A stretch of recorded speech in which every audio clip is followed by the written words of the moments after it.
Welcome back to Real Takes, where we are all movie love all the time. I'm Ann Stott, and we're going to start tonight the way we always start now, by highlighting an organization that I'd love for you to support if you're able. And we've already talked about this organization once, but I'm going to talk about it again because of the movies we're talking about tonight. So I want to remind everyone that National Bailout is an incredible organization working to bail out people who are incarcerated and awaiting trial. There are millions of people sitting in jail right now, only charged with misdemeanors, who are awaiting trial, and the only reason they're in jail is that they literally can't afford to pay bail. Sometimes $150, sometimes $250, sometimes more, obviously. And this organization started, they were originally called Mama's Bailout, and it was a Mother's Day initiative to try to get mothers out of jail, in particular Black and brown mothers out of jail over Mother's Day, so that they could see their children. But now it's expanded to be National Bailout and be working to get incarcerated people awaiting trial out of jail so that they can go to their jobs, they can see their lawyer, they can take care of their business, take care of their children while they're awaiting trial. So a great organization that I will link to in the comments below. All right, so usually we highlight filmmakers and actors here on the show, but yesterday was August 2nd, which means it was James Baldwin's birthday. And in my world, everything else pales in comparison to celebrating James Baldwin. I first came across James Baldwin's work. Okay, jumping in here because I got a little ahead of myself. I'm about to talk about how moved I am by James Baldwin's work and how much it's meant to me, but I realized I didn't give any context for people who might not know who he is. So James Baldwin was a novelist, an essayist, and a playwright. He was also a civil rights activist and a leader and profound voice in the civil rights movement of the 50s, 60s, and 70s in the United States. He was born in Harlem in 1924. He was raised in Harlem. He spent time in Paris in the late 40s and early 50s before coming back to the United States because he knew that he couldn't sit out the fight for equality that was happening in the United States. In the mid-90s, when I was in my early 20s, I pulled a book of his off the shelf at a bookstore called 3 Lives in the West Village, and I took it home and I started reading it. It was No Name in the Streets, which isn't even his most famous work, and I was changed forever by reading his work. I was so deeply moved by his facility with language and how he was expressing himself. And I was angry that I had never been exposed to his writing in school, given his incredible gift and how important his work is to our country. And I went on to read Giovanni's Room and Go Tell It on the Mountain and The Fires Next Time. It's summer here in Provincetown. The windows are open, so we're going to get some summer sounds coming in through the window. I went through a period of time where I carried The Fire Next Time around with me all the time for a few years and would just read it over and over again. I've read Another Country and Tell Me How Long the Train's Been Gone and many other of his works. He's one of my all-time favorite writers. His ability to acknowledge the full range of emotion in the human experience is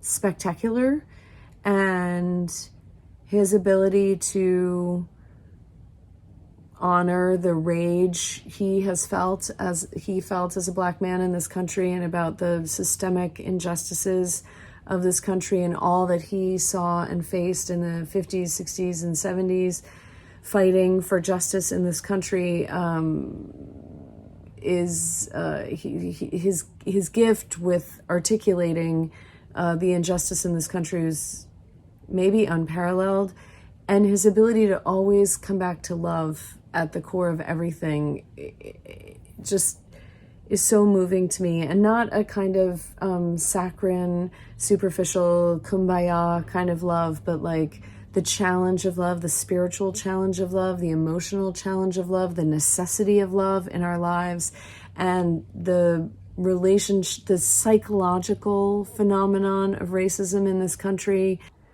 Okay, jumping back in here to try to sum this up a little better.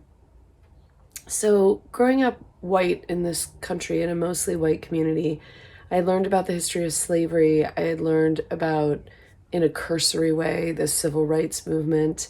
I had learned the idea that racism was bad without, any kind of real exploration of what racism actually is. But I had also learned that this sort of cultural assumption from the 80s, at least, that the problem of solving racism lay with Black people and their choices. And I was at once suspicious of this idea consciously, but I also, took it in on some deeper level because I was around it all the time. And in college, I had, learned that I needed to look at my own racism, but reading James Baldwin was the first time that I encountered the framework that racism was created by white people. I know that sounds so obvious, but it was mind-altering at the time for me, and that it was not a side problem in this country. It was central to the country's history, to the country's success, and to our future. And when he talked about the idea that the country would rise and fall based on how it ultimately evolved around race and racism, when I first read that in my 20s, I was very moved by it, but I thought he meant it on a sort of spiritual level. And, in 2016, when Trump got elected, I realized, oh, no, democracy could die around the issue of racism. So, I'm still learning, of course. And then I think, as a lesbian, reading James Baldwin, who had the courage to be out at a time when almost no one was, and to take this other lens into racism and American culture in general, of sort of looking at the puritanical, repressive nature of our culture and how that interacts with capitalism and consumerism, to literally deaden our spirits and cut off our connection to ourself and our own needs and desires and our own need for love and each other, was so profound, and how all of that plays, works with racism to keep us, immature as a people, was so profound. His ability to always come back to love, it's just so profound. So I can't say enough about James Baldwin. You can find his books everywhere. Because we are a film program, I'm going to talk about two films that have come out in the last few years. One is Raoul Peck's I Am Not Your Negro, which is a documentary based on a 30-page outline for a book that James Baldwin was working on in the late 70s that he never finished, about three friends of his who were assassinated: Medgar Evers, Martin Luther King, and Malcolm X. Samuel L. Jackson reads from that text, and through that text we're sort of taken into the experiences and the points of view of James Baldwin in a beautiful, kind of non-linear way that I think really represents his work beautifully. Raoul Peck, who directed I Am Not Your Negro, got permission from the Baldwin family, who still handles James Baldwin's estate, to make the documentary. And that was very unusual, but it was even more unusual that Barry Jenkins, the film director, was given the right to make a movie of James Baldwin's book, If Beale Street Could Talk.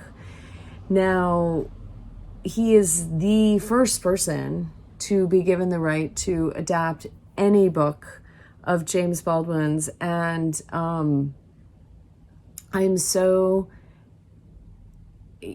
obviously how I feel about it is to some extent irrelevant, but James Baldwin is one of my favorite writers, and Barry Jenkins is one of my favorite film directors working today for many of the same reasons that James Baldwin is one of my favorite writers. I think Barry Jenkins' ability to represent the whole scope of the human experience is generous and huge, and his level of artistry in filmmaking is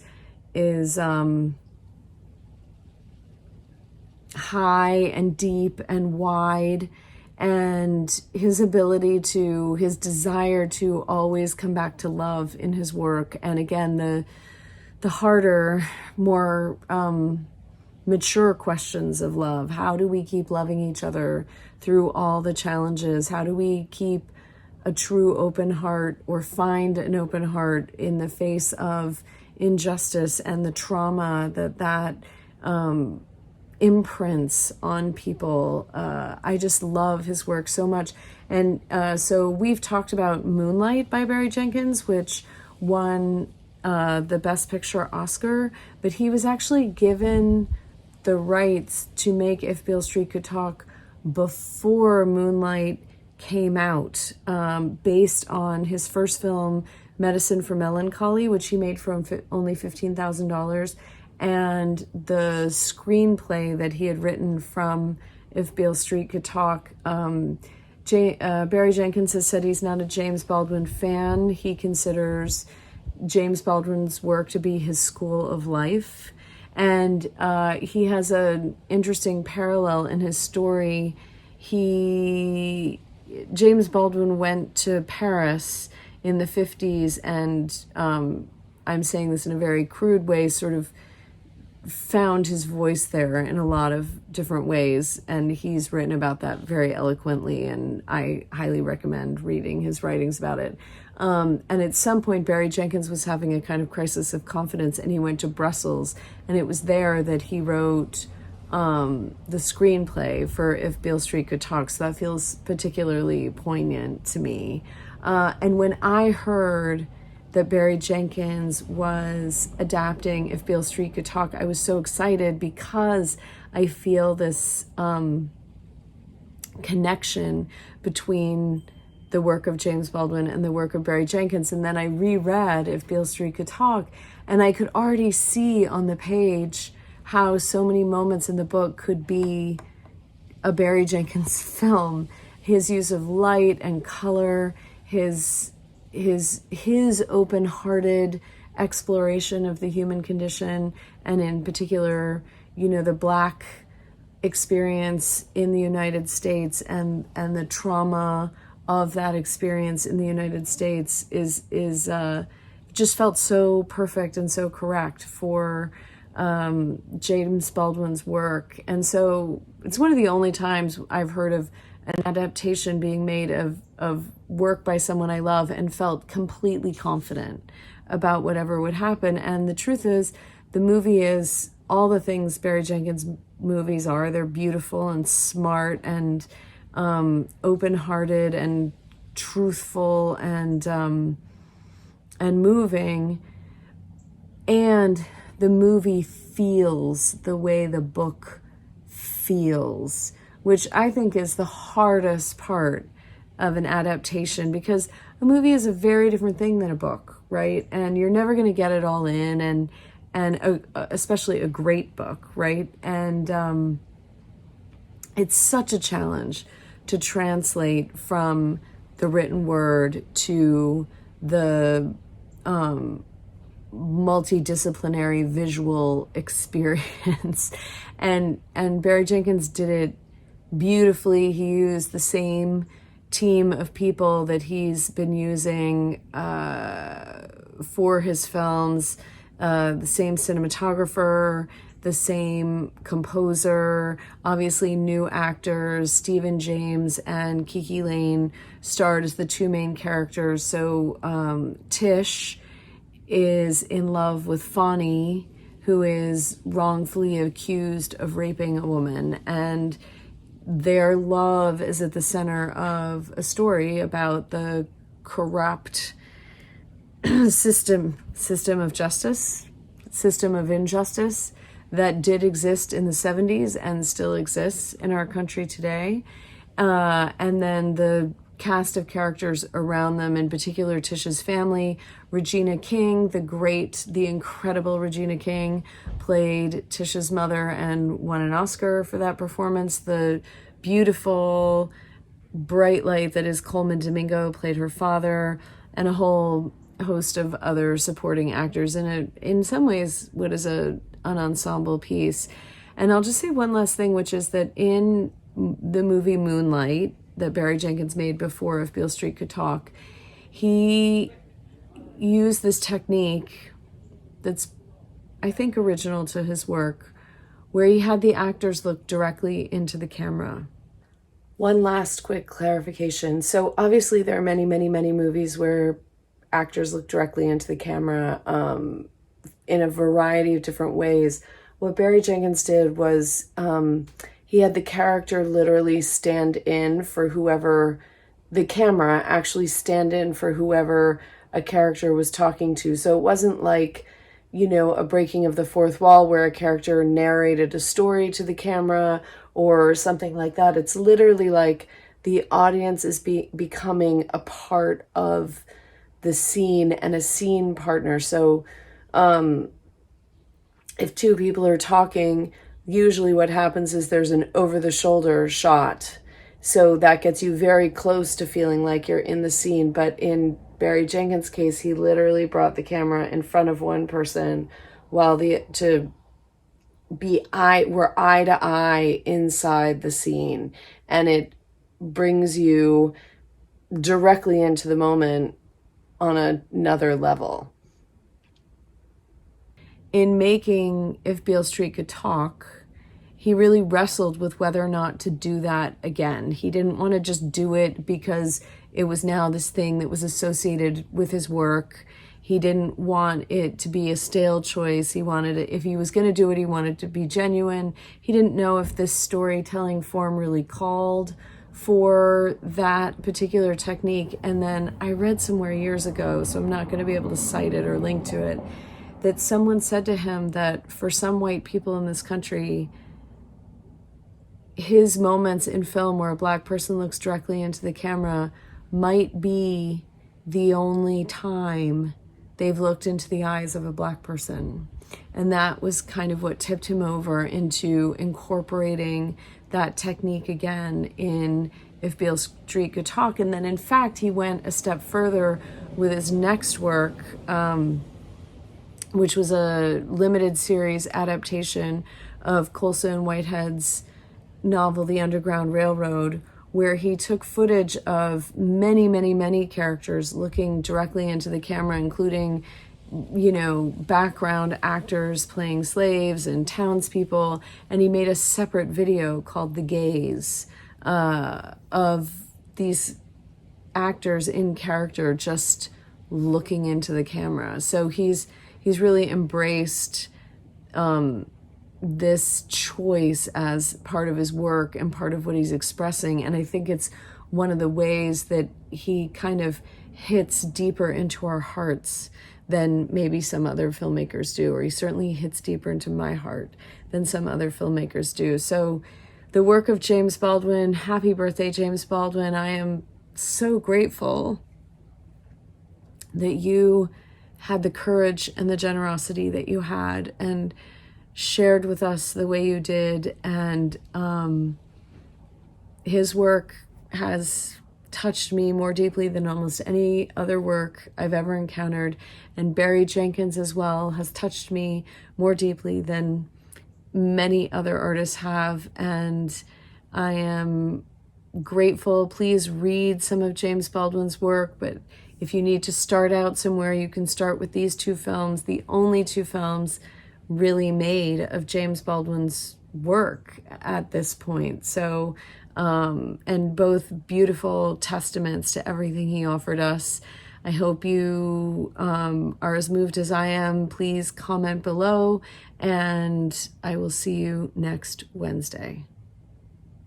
Thanks for watching Real Takes. Hit the subscribe button below so the algorithms will tell you when new episodes are out.